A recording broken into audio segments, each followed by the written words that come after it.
बिस्मिल्लाह अर्रहमान अर्रहीम। बहुत मोहतरम प्यारे कायद पाकिस्तान मुस्लिम लीग नून, मुअज़्ज़ज़ कायदीन कराम, मुअज़्ज़ज़ पार्लियामेंटेरियन, सेनेटर्स, टिकट होल्डर्स और ख़ुसूसी तौर पे ये जो माशाअल्लाह इतनी सारी ख़वातीन यहाँ पर बैठी हैं, आप सबको मेरा दिल की गहराइयों से मैं आज वेलकम करती हूँ, आप सबको सलाम पेश करती हूँ और इस तारीखी इजलास में आपको खुशामदीद भी कहती हूँ। आज का इजलास सिर्फ इसलिए तारीखी नहीं है कि हम मियां मोहम्मद नवाज शरीफ की क़यादत में एक फैसला कुन जिद्दोजहद में दाखिल होने जा रहे हैं। आज का ये इजलास इसलिए भी तारीखी है कि जितने senators, parliamentarians, MNAs, MPAs, ticket holders यहाँ पर बैठे हैं, उन सब ने वफा की एक तारीख रकम की है।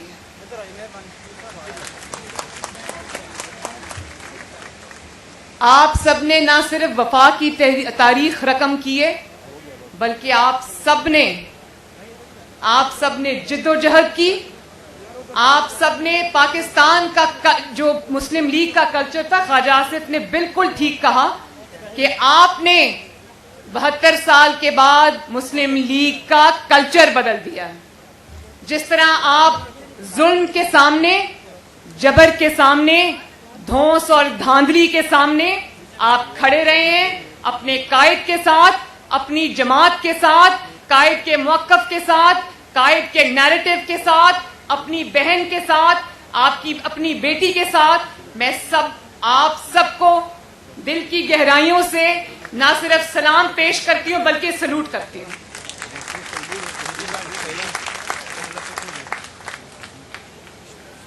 मियां साहब ने जो बयानिया दिया पाकिस्तान में, उसको कहा जाता है कि वो मियां साहब का बयानिया है, और वो जानते हैं ना कि वो बयानिया क्या है।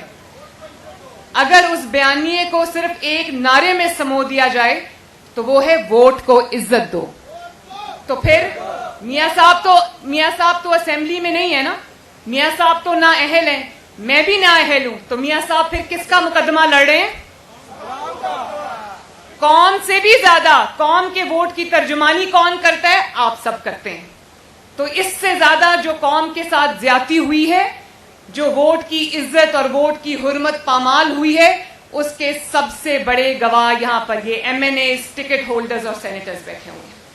आपके हलकों में जिस तरह से धांधली हुई, और वो धांधली 3 महीने पहले शुरू हो गई थी, मुझे उसकी तफसील में जाने की जरूरत नहीं है। तो वो जो धांधली आप उसके ऐनी शाहिद हैं, गवाह हैं, और आप ये समझते हैं कि पाकिस्तान की हर बीमारी का इलाज इस एक नारे में, जिसको कहते हैं वोट को इज्जत दो, उसमें छुपा हुआ है।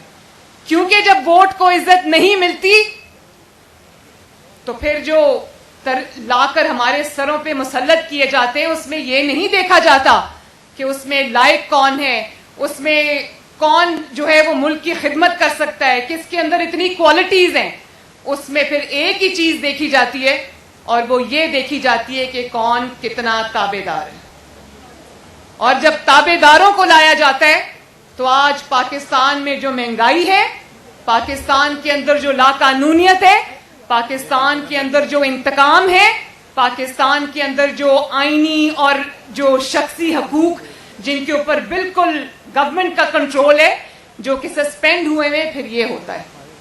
और जब मियां साहब आपका मुकदमा उठाते हैं, आपकी जंग लड़ते हैं, पाकिस्तान के अवाम की जंग लड़ते हैं, जब वो कहते हैं कि आईन की इज्जत होनी चाहिए, जब वो कहते हैं कि कानून की इज्जत होनी चाहिए, जब वो कहते हैं कि इंतकाम नहीं एहतसाब होना चाहिए, जब वो कहते हैं कि मेरे लोगों की तर्जुमानी होनी चाहिए, वोट के जो बक्से हैं उसके अंदर जिसका वोट डाला जाए उसी के नाम निकला जाए, तो फिर उनके ऊपर गद्दारी के मुकदमे बनते हैं, उनके ऊपर गद्दारी के पर्चे कटते हैं। तो मुझे एक बात बताएं कि कैसा गद्दार है ये, जिसने भारत के 5 एटमी धमाकों के मुकाबले में 6 एटमी धमाके कर दिए? कैसा गद्दार था ये جس نے آنے والی نسلوں کے لیے پاکستان کا جو سیکیورٹی تھی, پاکستان کا جو ڈیفنس تھا, اس نے اس کو مضبوط کر دیا. کیسا غدار ہے یہ, جس کی غداری کی گواہی چاگی کے پہاڑ بھی دیتے ہیں. کیسا غدار تھا یہ, کیسا غدار تھا یہ جو JF-17 تھنڈر بنا گیا اور پاکستان کے ڈیفنس کو ناقابل تسخیر بنا گیا. کیسا غدار تھا وہ جو موٹر وے بنا گیا جس پہ ضرورت پڑنے کے اوپر جنگی جہاز لینڈ بھی کر سکتے ہیں اور ٹیک آف بھی کر سکتے ہیں. کیسا غدار تھا وہ جب وہ اقتدار میں آیا تو پاکستان کی ہر گلی سے, پاکستان کے ہر شہر سے بارود کی بو آتی تھی. پاکستان کے شہروں میں شہریوں پر ڈرون حملے ہوتے تھے, دھماکوں میں, بم دھماکوں میں روز لوگ شہید ہوتے تھے. کیسا غدار ہے وہ کہ اپنے سینے پہ اپنی سیکیورٹی رسک کو لے کر وہ ضرب عضب اور رد الفساد لڑ کر, کہتے ہیں نا کہ اس کے پیچھے فوج تھی, بالکل رد الفساد میں ضرب عضب کے پیچھے فوج تھی, لیکن آگے نواز شریف کھڑا تھا.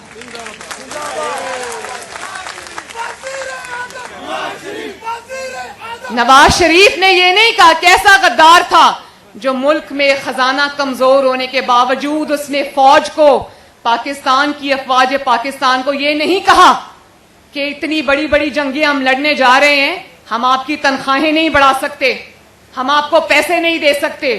اس نے اپنی حکومت کا پیٹ کاٹ کر پیسے نکال کر جو ہے وہ دیے اس جنگ کے لیے اور آگے بڑھ کے وہ جنگ لڑی.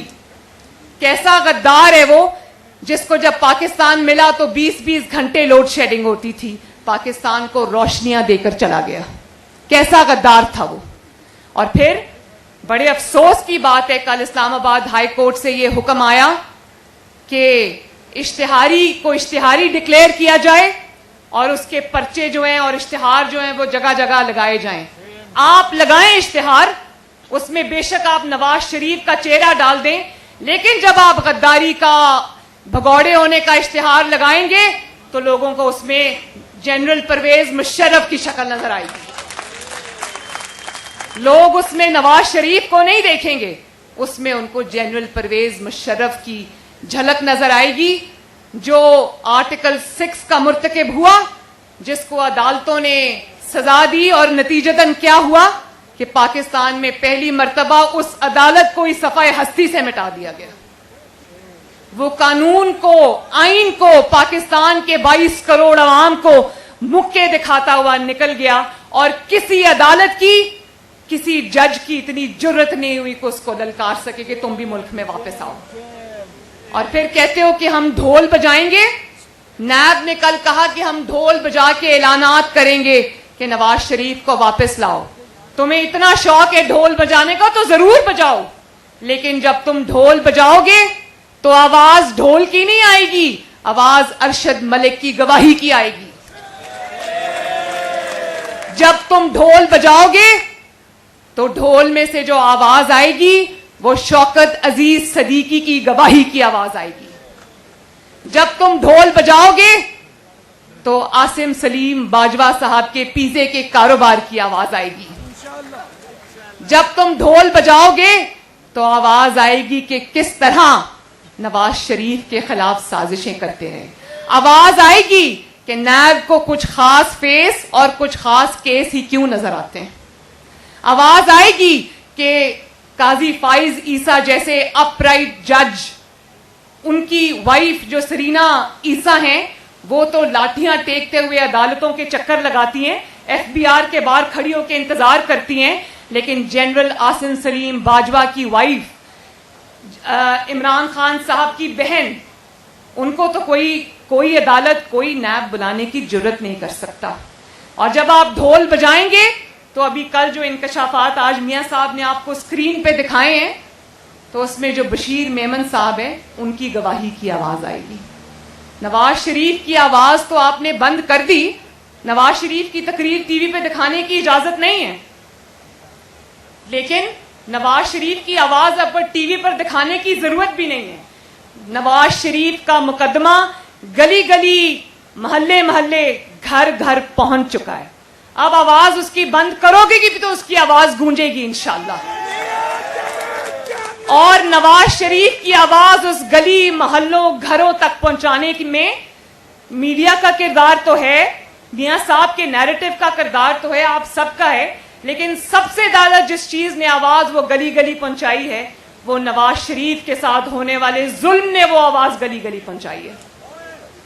और मेरी अब क्योंकि मगरिब का टाइम है तो मुझे इसको जल्दी खत्म भी करना है अभी, लेकिन मैं आपसे एक बात ये कहना चाहती हूं कि आज ये भी आवाजें आती हैं ना कि नवाज शरीफ बीमार हैं, बाहर हैं, तो अंदर क्यों नहीं आते, वापस क्यों नहीं आते, और शायद कारकुनों को लड़ने के लिए छोड़ दिया है। तो मैं अपने कारकुनों को ये यकीन दिलाना चाहती हूं कि नवाज शरीफ ने अपने कारकुनों को अकेला नहीं छोड़ा। नवाज शरीफ ने सारे जुल्म, सारे वार पहले अपने सीने पे लिए और उसके बाद हमारी बारी आई है।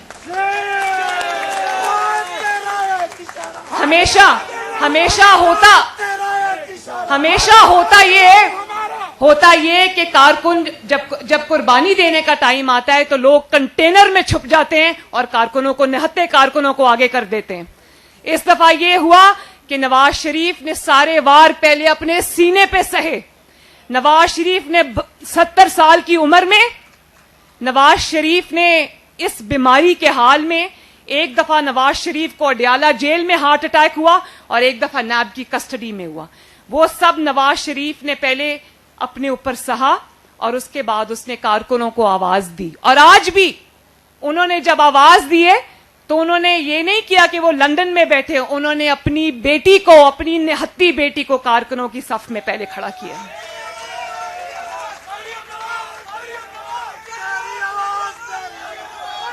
और जब कुर्बानी देने का वक्त आएगा तो आप मरियम नवाज शरीफ को सबसे पहले सफ में खड़ा देखेंगे इंशाअल्लाह ताला।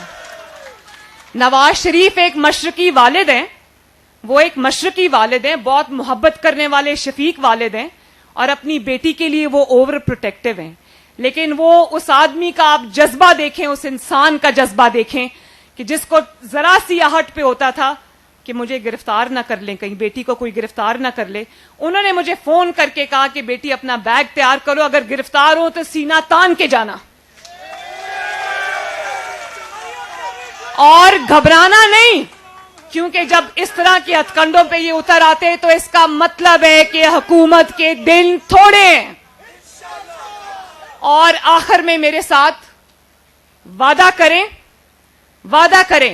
कि जब भी नवाज शरीफ पे कोई इम्तिहान का वक्त आया, नवाज शरीफ ने कोई तहैया किया तो अल्लाह ताला ने उसकी मदद की, अल्लाह ताला ने अपनी नुसरत उतारी और नवाज शरीफ को फतहयाब किया। तो इंशाअल्लाह ताला आज आपका जज्बा देख के मुझे ये यकीन हो गया है कि ये तहरीक अल्लाह के फजलो करम से कामयाब हो चुकी है। और आखिर में मेरे साथ वादा करो कि इंशाअल्लाह ताला पाकिस्तान का सर नहीं झुकने दोगे, आईन का सर नहीं झुकने दोगे, कानून का सर नहीं झुकने दोगे, जमहूरियत का सर नहीं झुकने दोगे, वोट की इज्जत और हुर्मत का सर नहीं झुकने दोगे, पाकिस्तान के अवाम का सर नहीं झुकने दोगे। और मुझसे वादा करो कि अपने कायद मोहम्मद नवाज शरीफ के नजरिए का सर नहीं झुकने दोगे। और वादा करो कि पीडीएम और ये जो अब मूवमेंट चल रही है इसके अंदर शाना बशाना अपने कायद के, अपनी बहन के, अपनी बेटी के पूरे जज्बे और तैयारी के साथ शरीक होगे इंशाअल्लाह। और जो पाकिस्तान के अवाम ने, एक मिनट बेटा, पाकिस्तान के अवाम ने जो पीडीएम से, जो नवाज शरीफ से, जो मुस्लिम लीग नून से अपनी उम्मीदें वाबस्ता कर ली हैं, उन उम्मीदों को टूटने नहीं दोगे। एक जो भी आज आप उठा के देख ले, चाहे वो कारोबारी हो उसकी उम्मीदें हैं, या वो रेड़ी वाला हो, या वो ताजिर हो, या वो मीडिया पे जुल्म हो रहा हो, या कोई जज है जिसको निशाना बनाया हो, या कोई भी है, वादा करो कि उनकी उम्मीदें जो नवाज शरीफ से वाबस्ता उनको टूटने नहीं दोगे। वादा करते हो? अल्लाह ताला आप सबका हामी और नासिर हो। पाकिस्तान जिंदाबाद, पार्लियामेंटेरियंस मुस्लिम लीग नून का एक एक parliamentarian, MNA, MPA, senator, ticket holder जिंदाबाद, शहबाज शरीफ जिंदाबाद, हमजा शहबाज जिंदाबाद। और आखिर में